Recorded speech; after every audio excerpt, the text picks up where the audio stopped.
Ride through the city like Brennan Schaub. I'm on a mission to get it all. Ride through the city like Brennan Schaub. If you ain't thick, please don't get involved. And now, Brandon Thick Boy Schaub.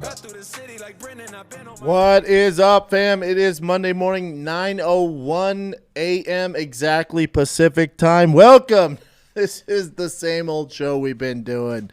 I know you guys are like, what's happening right now? This is completely different. Oh my God, what happened to the channel? We just updated the set. My boy Brian Johnson updated the set. He builds all the sets here at Thick Boy, Firing the Kid. He did King of the Sting, Golden Hour. He did Brian's Super Boring set. He's done all of them, Fight Companion set. And Chin wanted a little refresher of this set. And so what Chin wants, we do. What Chin asks, we do. So this is the new set. It's a cool vibe. Yeah. I'm positioned a little different. It's a little. You guys have more room now, right? I feel like you guys have more room. What's funny is like we have a little bit less room. It's Really? kind of trippy, yeah. It looks like more open. But yeah, hope you guys dig it. Same show, new set. We'll What adjust up? it a little bit too. We'll see. We'll see. Tweaks here and there. What's going on, kids? I haven't seen you guys in a hot second as far as the Schaub show is concerned. I mean, I've done Golden Hours. I've done Firing the Kid since then. But it's been, 3 weeks, 4 weeks. But it's a good time to take off because the UFC goes into hibernation as well. So the UFC season is ramping back up. You have a fight night this freaking Saturday. Ankalaev and Walker, Johnny Walker 2. I assume the winner of that gets the next shot at the title. Have you guys been seeing the rumbles going on about Ankalaev and Alex Pereira? Have you seen any of this? Yeah, I don't know what's going on there because I thought to myself, well, that's if he gets by Johnny Walker. Now, Johnny Walker, Alex Pereira is a fun fight. That one we can sell. Ankalaev's in a tough spot because, he's had those draws. He had the weird draw with our boy. And then he had the draw with Jan, right? And then bunch of decisions, and then he had the illegal knee with Johnny Walker. It hasn't been a great end of the year for him. December, October, we'll shoot. And then he took basically an entire year off after the split draw against Jan. Then took an entire year off, and then illegally kneed Johnny Walker. So he's in a tough spot, and he's fighting this Saturday. You assume with a win, he gets the nod. Bad for business, but as a purist, it's what you got to do. It'd be tough if he's your champ. It just is what it is. Nothing against him. For the UFC, they're like, oof. But Johnny Walker, Alex Pereira, that's a fun fight. Yeah. Come on, Johnny. Johnny can win that fight. Tough one for him, though. Johnny can do it. But, yeah. Back to the whole point of this, there's been it's been the off season for the UFC, so they're ramping back up, and then it gets popping, because then January 20th you get the big UFC pay-per-view in Canada. Was that Toronto? You got our boy Strickland versus Duplessis, which that fight is damn near impossible to call. I'm sure I'll do some more investigating into it as we get close to that fight, but that fight is damn near impossible to call. It's a plus 110, minus 130. The odds show the same thing. Raquel Pennington, Bueno Silva, all right. Neil Magny, Arnold Allen, Mosar, all right. The card is terrible. That's all right. That main event is popping. Man, that card is tough for a pay-per-view. But that main event kicks off kind of this season for the UFC, the pay-per-view season. And we are doing a fight campaign in Austin, Texas with Mr. Joseph Rogan, Eddie Bravo. Brian Callen, of course, is on tour like he is every single weekend, which is annoying, but he has to do what he has to do. So they sent out the bat signal, and Joey Diaz answered. So you got Joseph Rogan, Joseph Diaz, and Eddie Bravo and myself for fight campaign. So it's going to be a fun one, man. That main event is tasty. The rest of it would be a bad fight night. But you're getting paid just for that main event pay-per-view. And then after that, they're rolling. I'm still so curious what the heck the UFC has up their sleeve for UFC 300. Now, there's two trains of thought here. So UFC 100, I mean, banger. UFC 200, good God. You know, you had the fallout of John Jones, so they inserted Anderson Silva on short notice against DC. Either way, that whole card was stacked. Prelims, stacked. You know, FX card, stacked. Then you get the pay-per-view, stacked. That's for UFC 100 and 200. So 300, you know there's a level of expectations that UFC knows the fan base is requiring. And it hasn't met that yet. I'm sure we're going to get some announcements. Mr. Dana White has been on vacation. He did announce 2 fights, I think yesterday or the day before, on his social media. Great fights, which we'll get into. So he announced 2 big fights, but nothing about the marquee fight for 300. They don't have a main event yet. And not only are we expecting a main event, but we're expecting even more so. Usually, you know, you've had multiple title fights on 100 and 200. You have big fights announced. And when you look at the lay of the land, who's available, I don't know what they're going to do. And I also, you can go down one lane where maybe the UFC doesn't care. There's that. They're set. What are you going to do? Yeah, 300's not popping like 100 and 200, and there's a level of expectation that we're all used to. The UFC's like, times are different, man. We're good. We don't do that stuff anymore. There could be that. God, look at that. Look at this freaking card. This is UFC 100. Ready for this? Brock Lesnar, Frank Mir, one of my favorite fights of all time. GSP, Thiago Alves, Dan Henderson, Michael Bisping. That's where Dan Henderson got his logo from, and then Michael Bisping went on to do crazy, legendary stuff after that fight. John Fitch, Paulo Thiago, Akiyama, Alan Belcher. On the prelims, you had Mark Coleman, Stephan Bonner, John Jones, ever heard of him? Jake O'Brien, he just beat the crap out of Jake O'Brien. Jim Miller, Mac Danzig, Hung Kim, TJ Grant, Tommy Lawler, CB Dollaway. I mean, just stacked. And go to UFC 200, Chin. Mm-hmm. So the thing is with the UFC, it's like the fans, especially the hardcores, our expectations are so big for 300. I mean, in the picture I'm thinking, you know, the 300 poster from the movie, the Spartan poster, like they could do so much fun stuff around it. But the UFC might be like, I don't care anymore. We're good. You're gonna buy it no matter what. You're gonna buy it whether it's at the Apex, T-Mobile, 3 main events on there, 3 title fights on them. You guys are gonna buy it no matter what. They're just at a different level. They're not on the come up anymore. They've made it. They're at the top of the hill. They don't have to do anything. Kind of a bummer, but also I get it. So this is UFC 200. And I'll just think of the fights we have announced so far, which the fights announced so far are good, but there's no big-time main event. So you had Amanda Nunes, Miesha Tate, Brock Lesnar, Mark Hunt, DC, Anderson Silva. That was supposed to be John Jones. So you have 3 big boy fights on there. Then you had Jose Aldo, Frankie Edgar, Cain Velasquez, Travis Brown opened up your main card. On the undercard, you had Pena, Kat Zingano, Kelvin Gastelum, Johnny Hendricks, TJ Dillashaw, Assunção, Sage Northcutt. Undercard, you had Joe Loozon, Diego Sanchez, Gegard Mousasi, Jim Miller, Gomi. Your worst fight on that card was a young, raging Sage Northcutt. Outside that, it is Hall of Famers all across the board. Whether it was the prelims on Fox, the prelims on UFC Fight Pass, Hall of Famers on every single card. So for UFC 300, the UFC set these expectations, and maybe they didn't plan out far enough because they've been going with all the, dealing with all this stuff. Maybe it's the lawsuit going on with them. Who knows?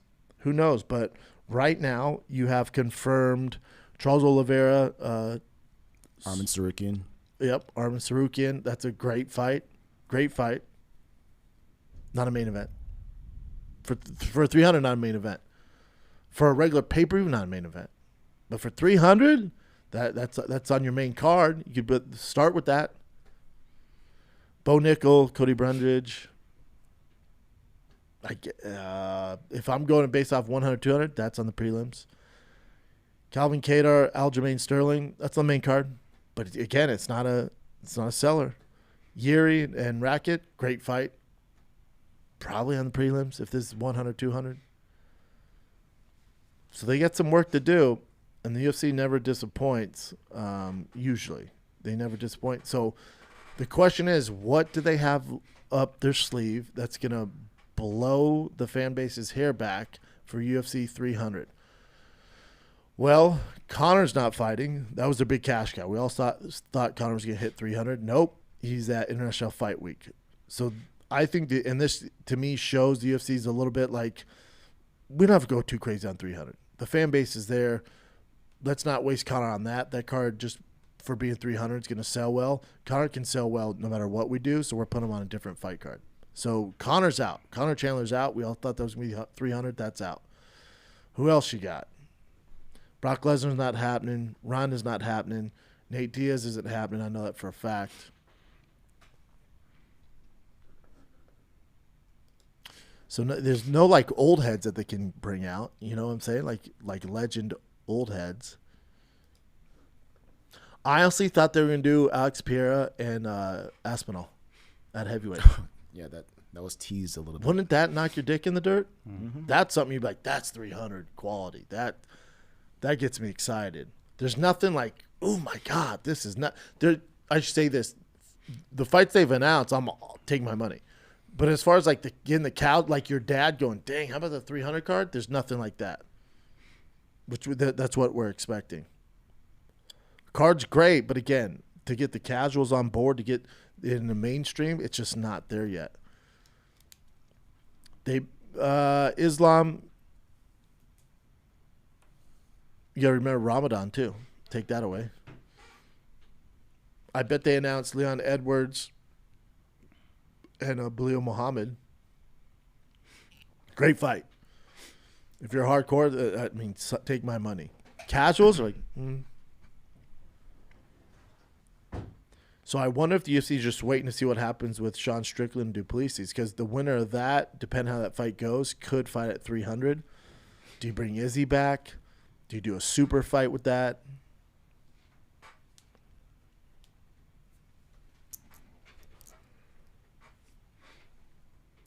If they're really trying to make some waves, do they, and this is so messed up to do, I do not agree with this, do they skip over Belal Muhammad and put Shavkat in, Leon Edwards? That'll make some waves. Leon Edwards, Shavkat.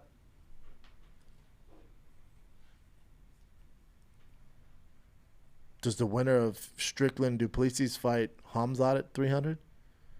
Even though was that health scare thing? What's going on with that? Yeah, I don't know. Post that weird video, but is it old? They had him take it down. He deleted himself. So it could have been when he first got sick with the COVID. Remember that time? Yeah, he was horribly sick. But it could be the infection when he had his hand injury. So I don't know. Yeah, there's nothing they can really do. Because Ramadan ties up a ton of their talented guys.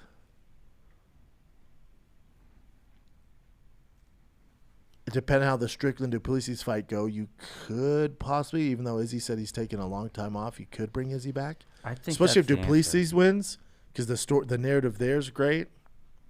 I think Izzy's their best option in terms of star like quality. That's the only guy, because Conor, like you said, is out. Sugar's fighting Cheeto later. Like, they need somebody to hang their hat on with that card. I think it's Izzy. Izzy's by far the biggest name out there, kind of chilling. But he also said he wants a long break. John Jones obviously out. Hey, here's a wild idea. Why not do Aspinall versus Stipe? Yeah. Winner fights John Jones. Because nobody's calling, and this is not a knock on Stipe, I absolutely love him. Nobody I know besides Stipe's family is calling for him versus John Jones. Everyone's lukewarm on this, right? All right, I guess it's like this weird legendary fight. Tom Aspinall's put in work. He's the number one guy in the world. A lot of people favor him over John Jones. So you're just going to have him wait for how long? What can you do with Aspinall? You have him wait till John's pec is 100% better, and then he has to fight Stipe, and then Aspinall fights? That's stupid. That's insane. So you have a healthy Stipe. You have the number one guy, Aspinall. John's out of the picture with a torn pec. They're both chilling. Stipe was ready to fight. Aspinall's ready to fight. Stipe's a big name. Aspinall's getting bigger. If you really want to get the UK fan base, you do Leon Edwards, Bilal Muhammad, Aspinall, Stipe. Get that UK fan base tuning in. The only thing is, how healthy is Stipe? I recently saw him walking out somewhere, and he was kind of limping. Did you guys see that? You got that fighter swag walk? Yeah, I mean, I just don't know how, like... But he's ready to fight. He's healthy enough to fight John Jones. But is he going, I'm only fighting one more. You guys see how I get out of bed? I'm only fighting one more just to get that bank. But UFC 300's a big boy. But he would probably agree to certain... Okay. Yeah, there you go. Okay, he walks like Sylvester Stallone. He does look like an older dude. Yeah. Yeesh. Yeah, I saw that. I'm like, I don't know, 100%. I don't know if we could qualify him as 100%. But that might be Stipe's current landscape. That's his hundo. That's his hundo. I just don't. And 300's gonna be a big card, especially with the market and the stacked fights they put on. Nothing major right now, but it just that's the only fight that makes complete sense. Where you're like, hold up, UFC 300, you have the heavyweight interim title shot on the line. Aspinall's coming off that huge win. He took on 2 weeks' notice. Back up the bags, pay both those boys. You gotta go to Stipe, be like, all right, you're not getting John Jones money, but you're getting a bag. And if you win, here you go. Tough fight for Stipe. Now, if I'm Stipe, I'm doing exactly what he's doing. Not wait for John. If I'm walking like that, nah, I'm waiting for John. If I walk like Sylvester Stallone, nah, we waiting for that cash grab. Do you think his chances are equal, Aspinall or Jones, or do you prefer a matchup for Stipe? I think Stipe, this is insane to state. That's a great question. I think Stipe has a better chance, and not a great chance, but has a better chance beating John Jones at heavyweight. Since we haven't seen John really at heavyweight, he had the one fight just starched homeboy. So, and John's still feeling himself out at heavyweight. Might be a little slower. We don't know, right? His body looked a little off, so he's still figuring himself out. Tom Aspinall is a true heavyweight. Tom Aspinall, I think Stipe would be a bigger underdog to Aspinall than he would John Jones. Tougher fight for Stipe. Less money. That's why he's not doing it, dumbass. That's what Dana's saying to me right now. That's why he's not doing it, dumbass. You see him walk in the arena with that stiff-ass rod back, and his bad knees. I get it, dude. I don't walk like I used to either, Just it beats you up. It beats you up. But outside that, again, you guys got to remember, Ramadan. It takes a lot of the studs out of here. Makhachev's not fighting, so forget about that. And they've announced some bigger fights that I've see Poirier versus our boy Saint-Denis isn't mainstream yet, but boy, is he going to be. So Dana White came back from vacation, was like, cool, check this out. Dustin Poirier, Benoit Saint-Denis, 5-round fight, UFC 299. 299 might be better than 300 right now. It's up there. And now how much of a badass is Dustin Poirier? He goes where he's at in his career, in life, He's like, I'm not just taking any fights. I only want big-name fights. He was linked to all these other guys, big-name guys. Call out Nate Diaz, which I know Nate has a contract somewhere else. So it wasn't happening. And I don't know. This is just this is why you got to love Dustin Poirier. Nobody on this entire roster, maybe the top 5 guys are down to do it. Outside that, nobody's trying to fight Saint-Denis. Nobody. Dustin Poirier has nothing more to gain. There's no title on the line. There's nothing for him. And you're fighting this foreign French assassin who's coming just steamrolling our boy Matt Favola, steamroller. No pun intended. And there's just not a lot to gain for Dustin Poirier, and he takes this fight. It's just legend. Scary fight for Dustin. But we're going to see. What I like about Benoit Saint-Denis is he's one of these guys where, and this is what Anderson Silva and Big Nog's coach used to always say, times are different now, but especially when I was fighting. He goes, when you get to the UFC, you should be able to figure out a way to beat anybody. There's no warm-up fights. There's no gimmies. Everybody's good. You should be called with a matchup and be like, yep, and you know how to beat them. It's not a league where you're going to figure out yourself. It's a league where anybody can beat anybody, and you better be ready to go. There's no warm-ups in the UFC. Now times are different. You look at Patty, the way Sugar came up, things are a little different now. There's no warm-ups anymore at this level. Our boy Saint here did it right. When he came to the UFC, he had some miles on him. Not older, but he just had some experience on him. He's fought tough guys before he got there. Yuri did the same thing. You know, there's some guys that, you know, come from the same pedigree where when they get to the UFC, they're ready to go. So for Saint, it's like, yeah, doesn't probably make sense. Makes sense. Guy's done it the right way. He's done it the right way. That's a good fight. 299 is tasty. And the other fight he announced is going on 300. You got Charles Oliveira versus Arman Tsarukyan. That's a fantastic fight. Who you got in that, Chin? That's a tough call. I didn't even think about that. Yeah, it is a tough call. At this point, maybe Armen. Tsarukyan's a bad mamma jamma. And that's for number one contender. And remember, Tsarukyan's, I think his first fight and Makhachev's first fight, I think their first fights, early in their career, they fought and went to decision. Both have gotten so much better, so don't put too much into that. But, God, I said it here. His hair's run down like mine, man. Yeah. That was his first fight, right? Islam, fight of the night. Your very first fight is against Makhachev in Russia. Fight of the night, too. Yeah, he's coming over that big KO punch over Dariush. Be tough to bet against Tsarukyan right now. Two good fights. They call 2 good fights. Again, 300. I'm still so curious. They have something up their sleeve. Guarantee it. I think they're going to announce something tomorrow because they said they're going to be in the war room, and Dana says he's going to announce something. Yeah, don't call it the war room, though, right? That's what they call it. Yeah, I know, but don't. Right? Do we have to call it the war room? Can we call it the matchup room? Let me bunker down the war room. We'll report back to you. Easy. Easier. You're doing fight matchups. Let's take it easy. And the UFC needs to come out with some big news because they've been overshadowed because Francis Ngannou dropped a bomb. Well, I think Ariel broke the news, and then Francis followed up like a day later. It was like, oh, I guess it's out. But you got Anthony Joshua versus Francis Ngannou. Hey, remember when everybody was saying he fumbled the bag? That was fun, right? How many people are apologizing right now? My take on it, if you remember, was all good if you're leaving the UFC. The only reason it makes sense is if you get a Fury fight or if you get an Anthony Joshua fight, if you get those, it was a smart move. If you don't, it was the worst mistake you've ever made in your career.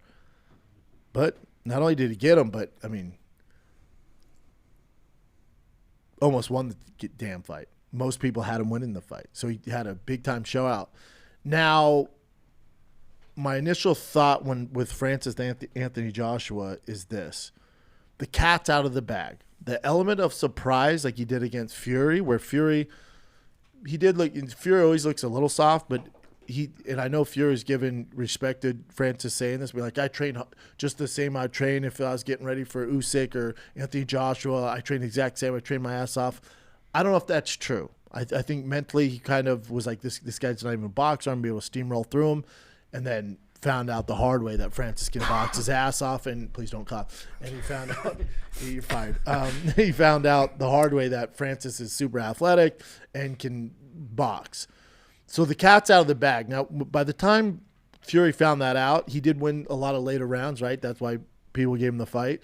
You know, he got dropped on his ass, and then he was like, oh, I didn't get my shit together here, and started performing a little better. Still didn't look great, but it was able to pull it off technically. I did think Francis won the fight. Nonetheless, that cat's out of the bag. You're not gonna surprise Anthony Joshua now. Now Anthony Joshua has the advantage going, that's what he looks like? Got it. I need to take this guy serious or he will, beat me? Got it. So this is a much, much tougher fight for Francis Ngannou than Tyson Fury. Now, stylistically, Tyson Fury is an awful matchup for anybody in the world. If some guy is fighting Tyson or some guy is fighting Anthony Joshua, you always have more to worry about with Tyson Fury. He's so skilled at everything. His defense, his size, he's a nightmare. His footwork, typically he's a nightmare for everybody. In this case with Anthony Joshua, because we're in this weird lane where Francis Ngannou showed his hand in the Fury fight and guys need to take him serious, the element of surprise is gone. So now this can be a worse matchup for Francis Ngannou. Can he do it? Absolutely. Why can he do it? Because Anthony Joshua gets hit. Anthony Joshua doesn't have the same footwork and elusiveness as a Tyson Fury. And when you're playing the game with Francis Ngannou, who's the hardest hitter this side of the Congo, all it takes is one freaking hit. Ask Tyson Fury. He got dropped on his ass, and that was even a great shot. Anthony Joshua's a little more robotic, and he will take those chances, and this is good if you're a Francis fan. But again, cat's out of the bag. It's going to be a much tougher fight for Francis. I'll say that. And the odds are showing that it's going to be an easier fight for Francis. I think he's a minus or plus 700. I think Joshua's like minus 700, something like that. Which, remember, with Fury, he was like, what was it? It was like a plus 4,000 or something. Yeah. Plus 500 underdog against Anthony Joshua is nuts. That's a win in itself for Francis. Nuts. But again, cat's out. The element of surprise is gone. Guys are going to take Francis serious now. Which, either way, Francis can lose this one and ride off in the sunset. I mean, it's over. He won. Game, set, match. Oh, but he lost to Anthony Joshua and Fury. I don't give a shit. Dude got paid and technically beat Fury, if you're MMA fan.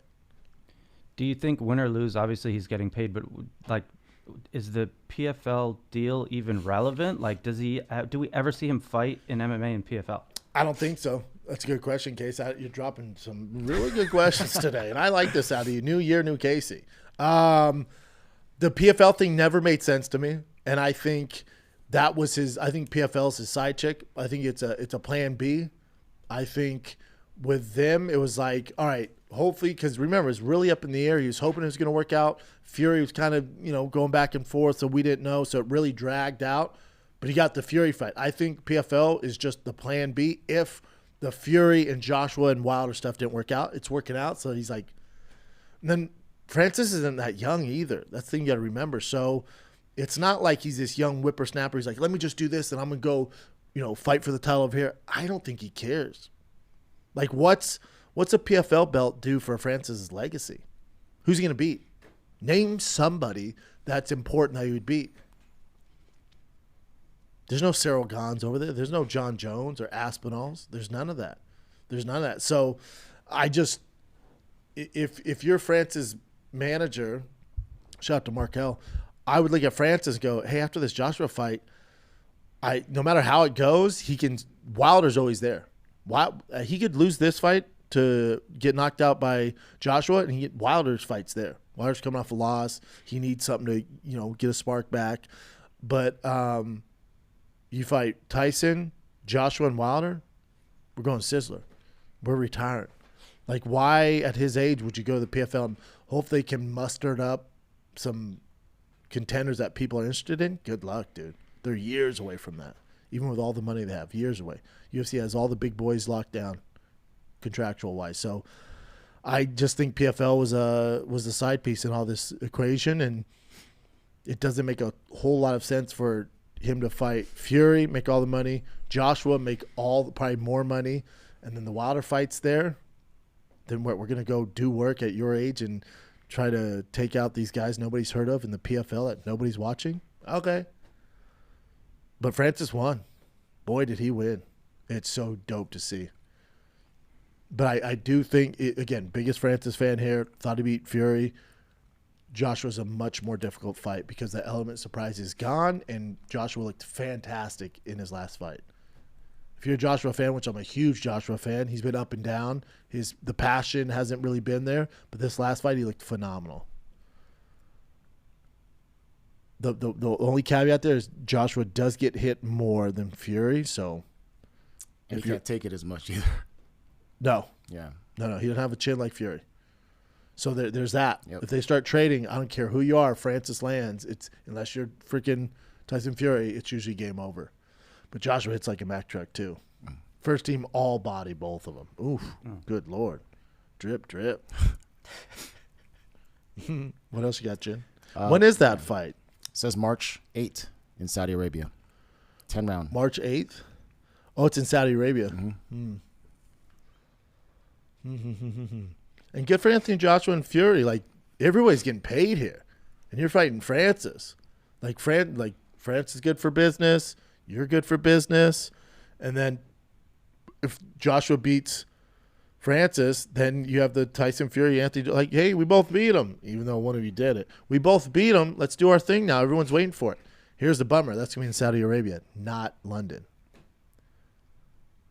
2 biggest English fighters of all time, and it's not in London because Saudi Arabia has all the money. That's sad. To me, that's sad. I'm with those guys, though. I don't give a shit. The money? Yeah. I know Markel mentioned that it's going to be like Francis is getting well over 10 mil.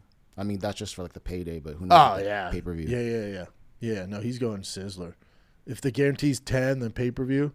And here's the thing. I think they're going to sell better than the Tyson fight because nobody in the boxing world, and some of the casuals in MMA, nobody took Francis. They're like, he's going to get starched. This is stupid. I'm not buying that. It's a waste of money. Now you at least got to give Francis credit. Like, dude can box. Whether you think he won or lost the Tyson fight, I don't give a shit. Homeboy can box. He's ranked top 10. I think he's number 10. Either way, he's in the top 10. By WBCO, whatever the hell they want to call it. The dude can box. So you're going to tune into this. And you know Joshua gets hit. You know Francis hits like Mack Truck. Had a great performance. So I think you're going to get more of the old boxing haters and the MMA casuals like, let's see what's happening here. And this one's going to sell more, and he's going to make more money on this. And then Wilder's over there hanging out. He's looking for something to do. You next, Daddy. Taking out the big boys in boxing. Taking out meaning we're all making money fighting each other. You don't have to beat them, take them out. Yeah. Good time to be a sports fan. Listen, DraftKings Sportsbook, an official sports betting partner of the NFL playoffs, is bringing you an offer that help make the playoffs so much better, even though they're popping this year. New customers can bet $5 on any game and get $200 instantly in bonus bets.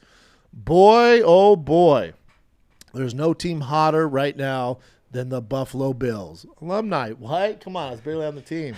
Come on, dude. But Buffalo Bills have won 6 in a row. They won their division, and they are the hottest team in the NFL. They're my pick to go all the way. If they win it, I don't know, but they're definitely my pick to go all the way. Bills Mafia, you were on the team. You can say that. Hey, come on. Again, I was barely on the team. Relax. I didn't even have a jersey, man. So anyway, Buffalo Bills are hot as hell right now. I like the Niners. Bills-Niners would be a great game.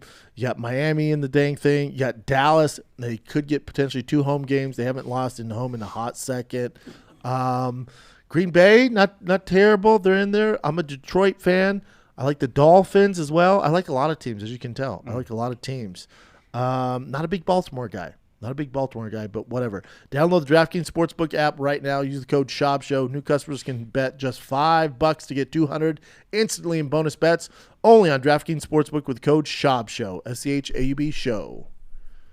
Who's rating it? Gambling problem? Call 1-800-GAMBLER or visit www.1800gambler.net. In New York, call 877-78-HOPE-NY or text HOPE-NY 467-369. In Connecticut, help is available for problem gambling. Call 888-78-97777 or visit ccpg.org. Please play responsibly on behalf of Boot Hill Casino and Resort in Kansas. 21 plus, age varies by jurisdiction, void in Ontario. Bonus bets expire 168 hours after issuance. See dkng.com/football for eligibility and deposit restrictions, terms, and responsible gaming resources. Ayo. Alrighty, so these fights were announced earlier, but we were on, I guess, holiday break. Hiatus. Yeah. So, Robert Whittaker versus Paulo Costa. How do you like that? Great fight. 298. Love it. That's UFC 298? Yep. Man, why wouldn't you put that in 300? They let's have see. to have something for us. That's 298 so far.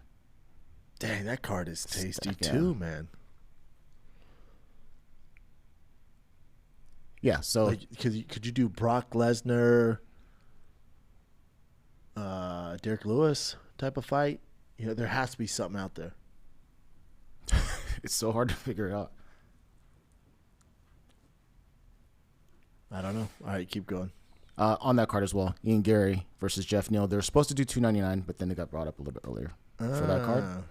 Boy, them boys get moved around all over. Mm-hmm. Yair Rodriguez versus Brian Ortega Part 2.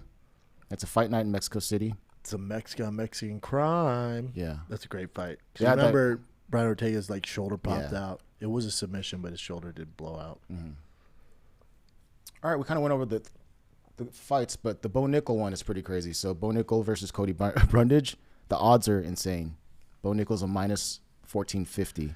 So that's where Bo's at. I think every fight he's had, he's the biggest favorite of all time in the UFC. It's just they're bringing up slower, and that's off to the races. I would assume this is the last one. He's top 15 guy. Yeah, especially if you just destroys them. Yeah. Yeah. Cody's no punk. He's a tough character. Mm-hmm. So if they destroy him, they also might be just holding Bo back because they're trying to figure out the middleweight division. With Duplessis, what's Izzy doing? You got Hamzat. You toss Bo in there, who could probably potentially beat all of them. They're we got these guys need to get bigger stars before you toss your crazy ass in there to beat everybody. There's that too. You kind of talked about this already, but Leon Edwards, this is from Errol Hawani. Looks like he's going to be at UFC 300 and potentially fighting Bilal Muhammad, which I'm sure, I don't know, it's not the most exciting fight. I know, but well deserved though. Here's the thing with this is Leon Edwards, think how long it took him to get his title shot, his due. So he knows what it's like being, Bilal and him have very similar stories. Right, ripping off all these wins, and where's my title? And UFC's no, you're not a big enough name. No. Finally get your shot, and then he's running the table now, so he knows what that's like. On the other end of that, he also realizes why guys weren't given the title shot. If you're not a big name, you get pay-per-view points. So he's no, I need a Schaub cut. I need this. I need to make bank, bro. So you can see both sides of it. Where, yes, Bilal Muhammad deserves the title shot, bar none, over everybody. But if you're Leon Edwards, you want you're a prize fighter. The point of prize fighting is the prize to make the most money possible. Bilal isn't the biggest money maker. So you can see why Leon's no, Shavkat's massive. He might not be huge here, massive all over.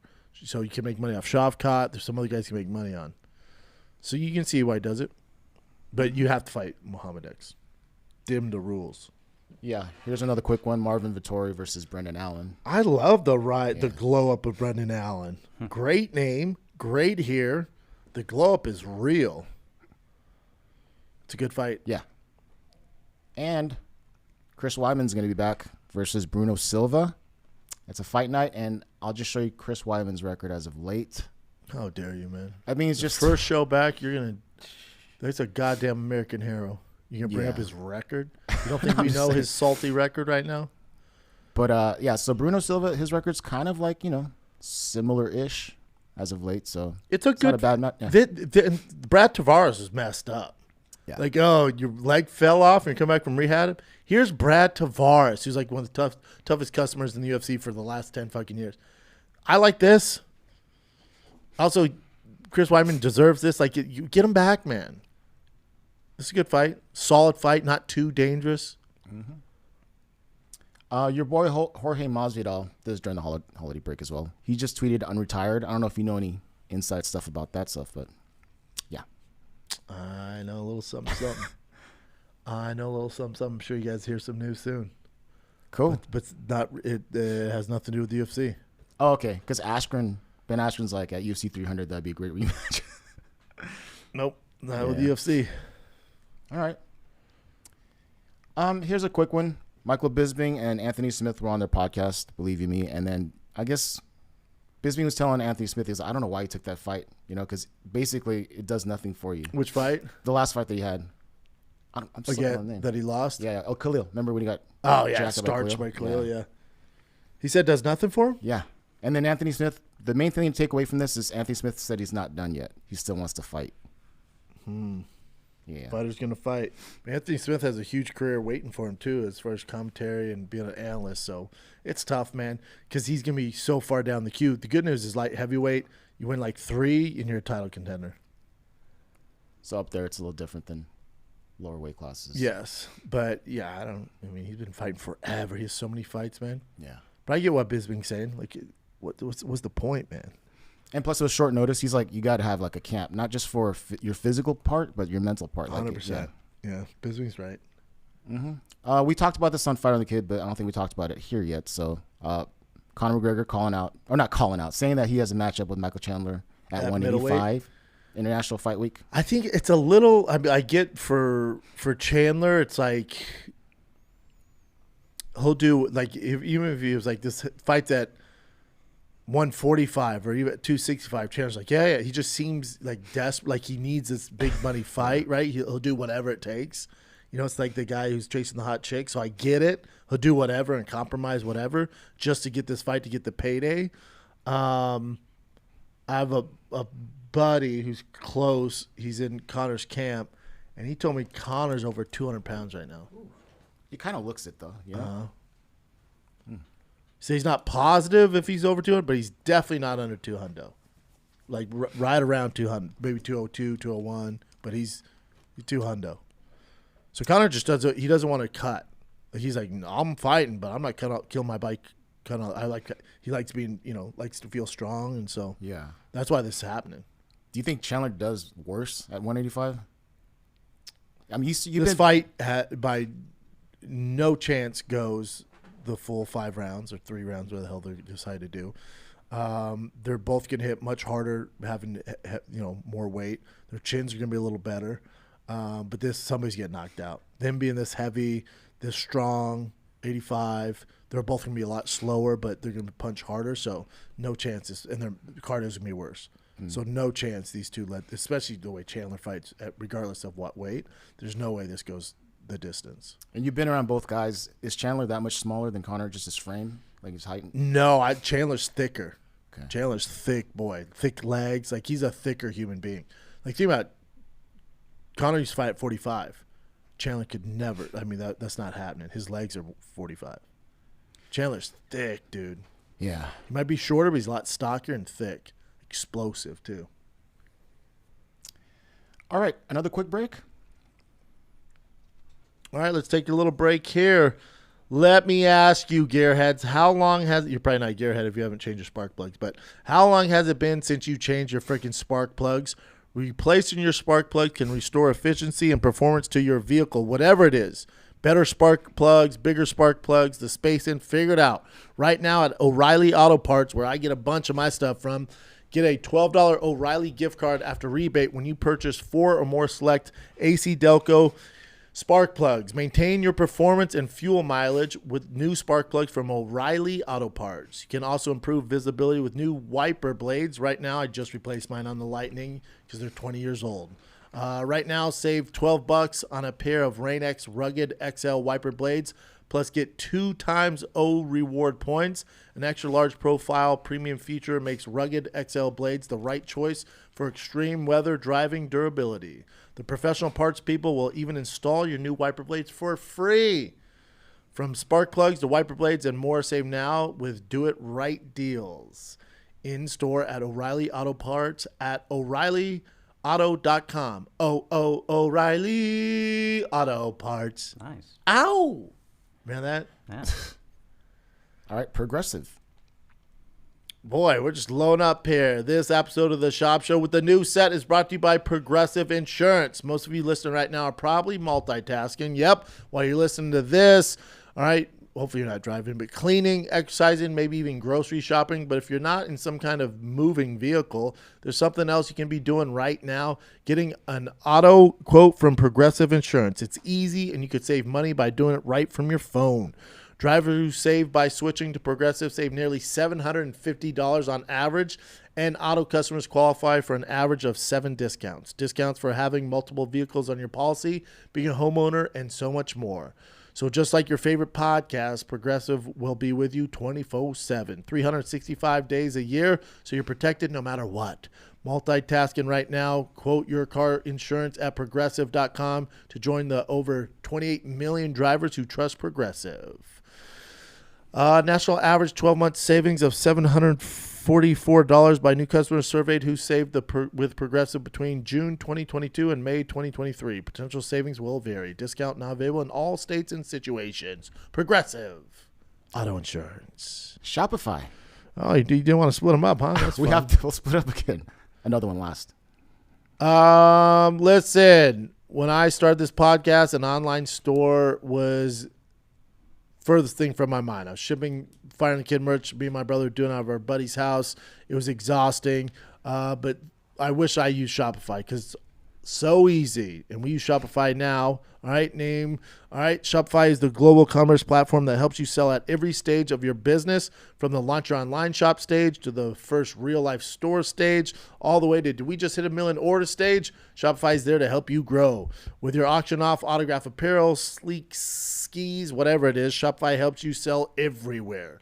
From their all-in-one e-commerce platform to their in-person POS system, whatever you're selling, Shopify's got you covered. Shopify helps you turn browsers into buyers with the internet's best converting checkout, up to 36% better compared to the other leading commerce platforms. Sell more with less effort thanks to Shopify. Last one, Happy Hippo. No, bud. Sorry. We would finish Shopify. Go down. My bad. Because you got to do the read, right? My bad. You drinking this morning? Yet? No. All right. Here we go. 2024. All right. No. Because business that grow with Shopify. Sign up for $1 per month trial period at shopify.com/Schaub, all lowercase. That's SCHAUB. Go to shopify.com/Schaub right now to grow your business no matter what stage you're in. Shopify.com/Schaub. Cha-ching. Okay, last one. How are you going to move on without that code, Doug? I've been doing this too long. This episode of the Shop Show is also brought to you by Happy Hippo. It's 2024. If you've been waiting all last year, like, I don't know if I want to try Kratom, I don't know. Well, guess what? Now you can trust the best Kratom on the planet, the only source that I trust. It is the absolute best Kratom on the planet. And however you want to use it. If you don't like powders, all good, but they have powders. They have gummies. They have K-dips. They have the freaking Kratom concentrated shots. This is butterscotch. They got it all, the powder, like I said. They got the energy shots. They got Laffy. They got gummies. Anything that you can think of. And you want to try Kratom, get that mind right. It's my limitless pill. I do it on every pod that I do. It's happyhippo.com. Go to happyhippo.com. Promo code is THICC23 for 20% off. And that's for 2024. You get 20% off for the rest of your life. Share with a friend. Use that many times you want. Try Kratom. Gives you that nice, good feeling whether I'm working out, doing a pod, just chit-chatting with other dads. Your boy's on Kratom. And it's from Happy Hippo. Happyhippo.com. Promo code THICC23. Alrighty. I don't know if you want to talk about this, but Manny Pacquiao was at Ryzen event, and he said that he will be boxing Floyd Mayweather. Again, rematch. That's sad. Okay. Who's going to watch that, dude? People were upset when they were even out of their prime and fought and cost us $100, and Manny Pacquiao didn't disclose he had one arm. So now they're going to fight when their nuts are gray on the ground? Come on, dog. Who's going to pay? Who wants to see that? What demand is there? I don't get it. But get yours. And this is also a little bit older, but remember Ian Machado had Jeff Neal's face on a shirt? Yeah. And then now Kevin Holland wore this shirt with Ian Gary. Well, because he's boys with Jeff Neal. But yeah. And then these are kind of weird, but I'll just play it for you. So this is Johnny Walker. Apparently his brother is going to be in UFC heavyweight division. They're both jacked. And they look very different too, right? Well, one's white. And then they just... Wait, that's his brother there? Yeah. He looks different there. I know. They're both bodied up. And that's some other guy, but... That's the Liver King on the left. That's the Brazilian Liver King. Why are they pumping their wieners in the air like that? That's what I was saying. Yeah, and there's Johnny music Walker, to this, but of course we get can't. your acai tail out of our face there, dog. Why is he in that little sunga like that? His brother's at heavyweight, huh? Yeah. 26 years old. Damn, he's big. 11-0.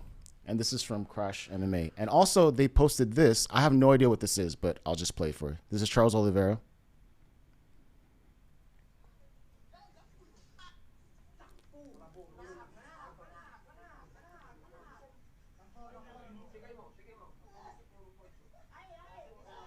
I think it's cold water.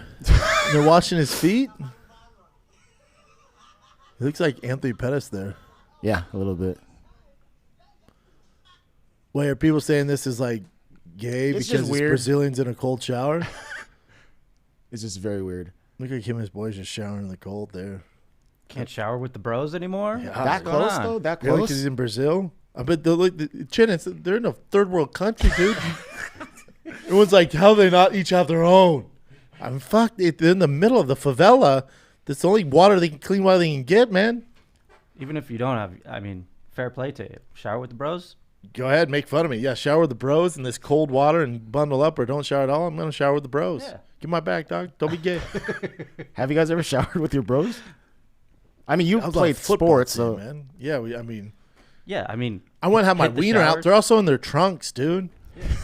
People are homophobic. I don't have. know. I don't get why this is a video. Like I don't think it looks gay. It's like him and his boys are showering after in the favela, whatever. we're gonna need you to hit the showers, Chin.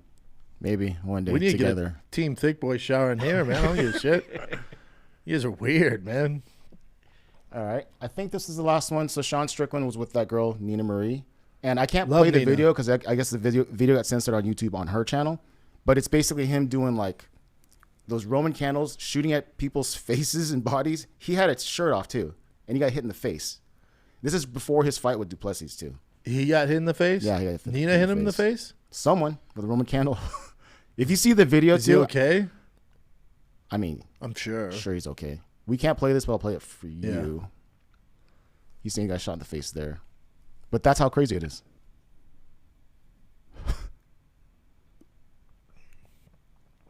One of the UFC's like, hey, Nina, can you not shoot our champion in the face with a Roman candle? She probably didn't mean to, but also this is some wild shit. Mm-hmm. Oh, hell no. That ain't for me. Jim, would you rather be shot with fireworks or jump in that cold shower with a bunch of dudes like Charles Oliveira? In the face, though? Who knows? I'd rather be in that shower I'd with the rather- bros I'd rather- all day. I would risk it with the fireworks. Oh, wow. You're that Being that close to homophobic, the huh? dudes and they're like rubbing each other. There's no wiener and butt stuff going on, man. All right, dude. You know? Open your mind, Chin. You guys Open are your opening my mind. mind. Anyway, that's pretty much it, other than the fight this weekend. Yeah, you got your first card of the year, UFC Fight Night. Main event's good. Rest card's pretty tasty for a fight night. I'll take it. Where's that? Apex? 4 o'clock PST. Jim Miller doing the damn thing. It'd be dope if Jim Miller wins this. Put him on 300. Ricky Simone, Mario Batista. That's a great one. Andre Arlovsky. Holy shnikes. Prelim. Wow. Matthew Semmelsberger. Semmelsberger, best here in the game. He's always fun too. Fun Yeah, decent for fight sure. night. Yeah, I'll take it. That main event, if there's like a draw or an eye poke, people are gonna freak out. It's not good. But we'll see what happens there. But enjoy the fights, kid. Welcome to 2024. This is the first show of 2024. Housekeeping notes. I am in Nashville. The Keep On Trucking tour kicks off January 25th in Nashville. One night only at Zany's in Nashville. Then I go straight from there, January 26th, 27th, Friday and Saturday in Austin, Texas at the Vulcan Gas Company. I'm in Austin, Texas. So get your tickets for Nashville on the 25th, Austin, Texas on 26th, 27th. Tickets at thickboy.com. All right, kids, that's it. Love you. Like, subscribe. 2024 is here. New year. Same me. Let's have a good year, kids. All right. Love you. Thanks for watching. Thanks for the support. I'm out.